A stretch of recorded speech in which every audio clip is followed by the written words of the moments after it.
felt like more. New York had plenty of great chances, and Maschmeyer does a great job between the pipes again. They did, and she was ready for everything. This was off a turnover right behind her net, and she quickly was able to locate the puck. And some of these, where there was traffic, there was 4 or 5 players around her.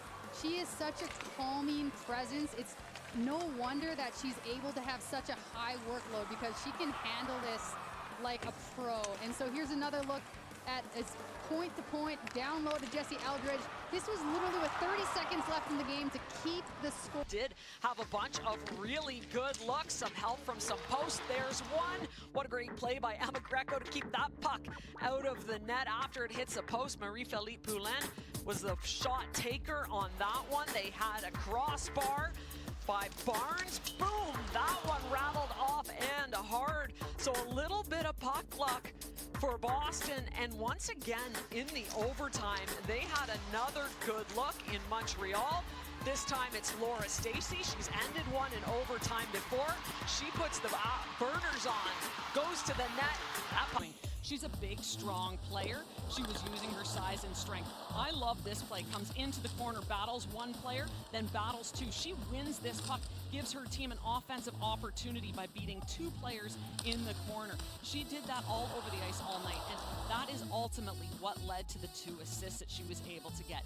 Winning the battles, throwing pucks in the net, following up, throwing the body, all the things that you expected this young rookie to do when she came into the league.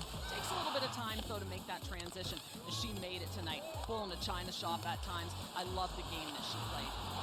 Toronto, 2 goals in this one, and the first one was kind of an awkward one. Just the wraparound play, backhand floater over the glove of Gwyneth Phillips in her first start here in the PWHL, and what a way to get back in the scoring column for Kelly Panic. And then she would add another one, a beauty of a shot there to make it 2 goals on the night for Kelly Panic. She led the team in assists last year and only had 4 goals, so she's more of a playmaker than a scorer, but that wasn't the case here tonight. She was able to get the job done offensively on a goal as well.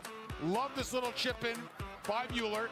Puts it behind the New York defense, allows Toppany to come in and force a mistake, and then Mueller is just in a great spot on the rebound. Mueller set up Knight, picking the puck out of a scrum. Instead of trying to put the puck, force it into a hard area, she chips it off the wall. Good little area pass, and there was Knight just drilling it home when she knew she had daylight. Then she finishes it off here with the empty netter. A really offense lately. Kristen Campbell up to the task. Campbell early on had to make a couple of really big saves. Then after that, she just had to be really good, and she was. Not a lot of big rebounds. Kept the crease pretty clean, nice and stable. She plays a calm game in there, which I think is great for her defenders in front of her, because if she's not panicking, they're not panicking. So it was just a real good, efficient effort for her. 23 saves in the game. And also has to be confidence and control in both goaltenders, and Kristen Campbell was up to the task tonight. She did not let up a lot of rebounds. She was sliding well, but most importantly, she saw the puck coming. The Sceptres defenders did a really nice job of clearing out in front of the net, making sure that those lanes were open so she could track that puck. She looked calm, she looked collected, and I'm sure this win was very, very sweet. Saves for number 30, and this Toronto team had some really good chances. Yes, they were outstanding. There was 3 breakaways alone that Toronto had, and Corrine Schroeder just stayed tall. She stayed firm in her crease and was able to battle through no matter who was in front of her net. And so she did an excellent job, and their team as a whole did a great job defensively in front of her. Now leads the league. Most poignant parts of the action. We thought that Minnesota actually struck first here. It was called a good goal on the ice. Kelly Panic, however, hit it with a high stick, and so it was called no goal. We play on, still in the first period.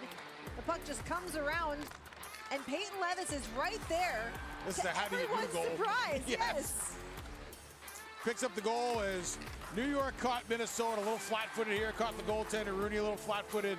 Came up big for this team, held them in. It all smiles before the game, but she was all business when she got on the ice, making the easy saves look easy, but making some of the tough ones look easy too. She kept this team in it. She allowed them to have the chance to win, and she's the backup goaltender. She's playing behind a goalie in Kareem Schroeder. It's tough to get starts when you got someone like that ahead of you, but she made a case for herself and shows the depth of goaltending for this New York team. Montreal coming in relief against New York, and then again here tonight. She wasn't overly busy at times, but she did have some big saves to make to keep her team in this game and give them the opportunity to win. It's all about timely saves for goaltenders, and she gave them exactly that. When it was scoreless, when it was a 2-1 game, she came up big, gave her team the opportunity to go down the other end of the ice and get that lead and ultimately the win. Big game for this rookie goaltender. Dominated the play, had all sorts of looks, had the offensive zone time. They made one mistake though. They threw that pass through the middle of the ice, and Susanna Tapani was able to walk in all the way down the ice and fire blocker side to beat Emirates Mashmeyer, pick up the 2 points for Boston, and catapult them up the standings. Second game-winning goal of the season for off very well for the Minnesota Frost. They came in waves. And how about Kendall Coyne-Schofield sticking with it, making a nifty little move, and getting the Frost on the board first with her 7th of the season. And then a crazy play as Brooke within Minnesota skip ahead now to the second period. And show Sonia That out a little bit, and they did tonight. Claire Thompson with this shot. It's Liz Sheppers on the 4th line, and that 4th line had a good game. They get on the board first, and then it's Shishova. She has a pair in this game, 2-on-1. So you know you're going to get production from Coyne-Schofield. She got on the board as well, but it's Shishova with 2, it's Sheppers with 1, it's depth scoring, and they A lot of offense, but some spectacular goaltending. Like you said, it's Ottawa that gets on the board first. Jocelyn Larocque with that shot into traffic. Victoria Bach, the 2 players that just got traded here, getting on the board. Gotta feel great for them. Boston comes back down the ice though, and it's Sydney Morin on a goal that was set up and started by Alina Mueller, a player that really needed to get. That gave room for Montreal to get their legs under them. Coming off of a break, they come down the ice 2-on-1. That one's gotta hurt. Marie-Philippe Poulin gets them on the board. Jen Gardner, what a game she had. Best of her young career. She snipes that one. Got a goal and assist already on the night. Power play goal. Poulin gets her 2nd. who is able to tie things up in the 3rd. Great play in the corner, drives the net, gets the backhand turns in the forehand. And again, Reagan Kirk making the initial save, just can't make the second one. They go into overtime. This is a quick overtime. Poulin to Stacy. Stacy in forehand to backhand, and she ends this one in a hurry. Montreal takes the 2 points. Toronto can only walk away. sum it all up quickly. Late in the first period, power play for New York, but here comes Alina Mueller shorthanded. Just a great move as she goes far side on the breakaway chance. Great puck protection, and Alina Mueller just doing Alina Mueller things. She's on fire. Here's Hannah Bilka. Great goal. Shooting through traffic. Schroeder can't see it because of the net front presence by Tapani. But New York, again, they battle back. It's 3rd period. In a span of 3 minutes, Ella Shelton on the back door puts her team on the scoreboard, and just a little bit later, Abby Rock across with the pulled goal, and Ella Shelton, her 2nd goal of the night, and able to.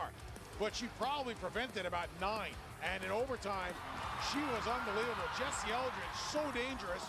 Big glove save there. Abby Rock sneaks behind the defense.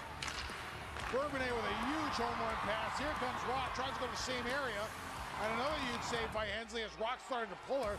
And then Rock, with another breakaway attempt, round 2, comes in, tries to go through the goaltender. Hensley can't do it. And she gets the first star, and she was tremendous. 33 saves for Hensley, another 3 in the shootout. And Minnesota moves to 12. Play, she takes the ice that's given, walks out, and finds the back of the net. 1-0 Toronto. They make it 2-0 on the first goal of her career, on the first shot of her career. Jessica Condas, what a beautiful snipe. 2-0 Toronto. It's Lauren Gable, her first of the season on the power play. She gets 1-2 whacks at it, and she beats Reagan Kirk. It's all Toronto again after that, though. 2-on-1. Emma Woods, this is not her first of the season. She makes this one look easy. She goes top shelf. Callie Flanagan gets the empty netter, reads that pass, jumps in, finds the back of the net to put Toronto up 4-1. It's a late goal by Hannah Bilka. Her first